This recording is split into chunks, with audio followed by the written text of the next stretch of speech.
Ini antara motor ADV yang datang bengkel bunyi paling teruk.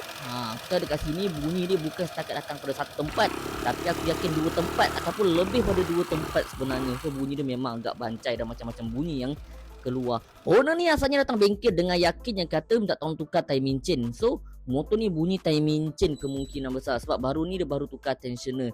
Tapi dalam hati aku rasa tak mustahil bunyi timing chain. Tak pernah lagi aku jumpa ADV yang masalah timing chain ni. Ada tapi sangat jarang. Tapi tak apa, kita terus bukakan. Jika kau nak tukar timing chain ni, kau kena cabut enjin. Tapi motor-motor ni special, aku takkan terus cabut enjin. Sebab apa? Aku yakin motor ni lebih daripada satu bunyi. So antara salah satu bunyi ialah daripada bahagian CVT. Sebab tu aku akan check. Cara check simple dia macam korang tahu aku pernah ajar. First akan cabut bahagian puli belakang, tinggalkan puli depan saja, and then kita start. And then step kedua pula kita cabut puli depan semua, and then kita start tanpa pakai puli depan. So kau boleh comparekan mana datangnya bunyi yang bising salah satunya. First kita buka dulu bahagian puli belakang. So kita maintain biar puli depan ni yang terletak dekat motor, and then kita start.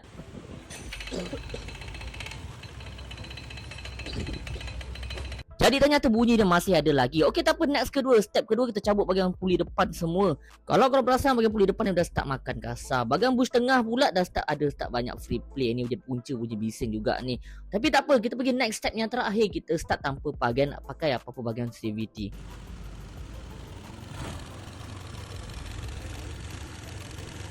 Jadi inilah bunyi sebenar yang kita nak cari daripada bahagian enjin. Bahagian CVT kita dah jumpa punca. Okey, kita buka, kita tarik keluar enjin keluar. So macam biasalah, seat ni special, aku tak perlu nak buka apa-apa, dah tercabut dah, patah dah mungkin ni. So jujurnya aku suka motor ni sebab apa? Motor ni skru memang tak ada, clip pun banyak dah tak ada. So senang kerja aku nak buka. Hanya buka skru-skru yang penting yang besar saja, and then kita tarik keluar enjin dan kita bedah. So macam biasalah, barang-barang yang kita buka kita letak kat tempat yang khas.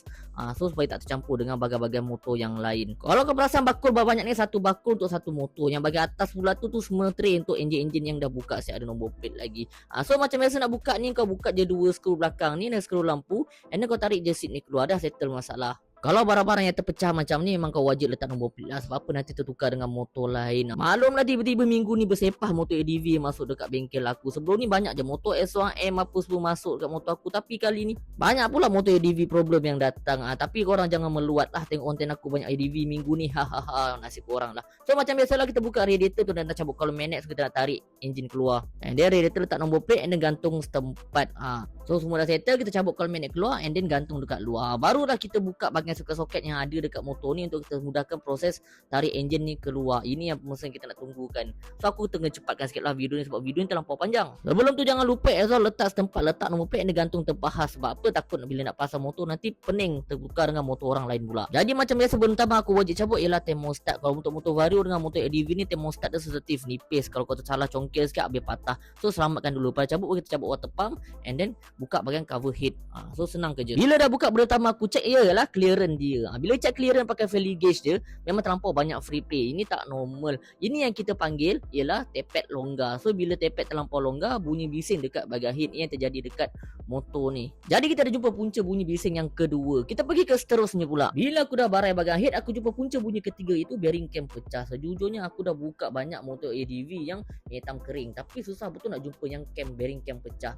Ini antara yang agak rare jugalah sebenarnya, tapi aku tak pastilah sama ada kalau bearing cam pecah kita boleh pump tukar bearing saja ataupun terpaksa tukar cam one set. Aku tak pasti. Jadi macam biasa, SOP wajib kita lepas dah buka wajib update dekat owner. So kalau owner kata proceed, lepas kita bagi quotation, barulah kita proceed.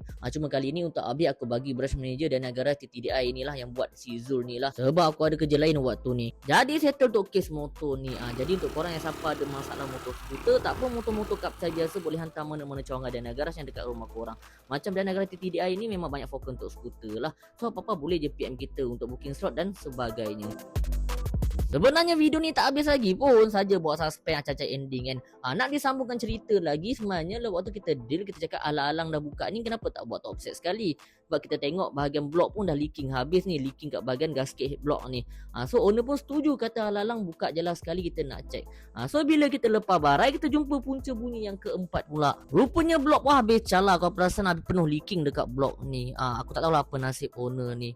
Bukan sampai masa kot, kau perasan rod pun habis hitam hangus habis, tapi rod insya InsyaAllah mungkin tak ada masalah kot. Tak apa, kita try pasang dulu nanti. So kita paksa update dekat owner lagi sekali, detail apa yang terjadi dekat motor dia dan anggaran quotation.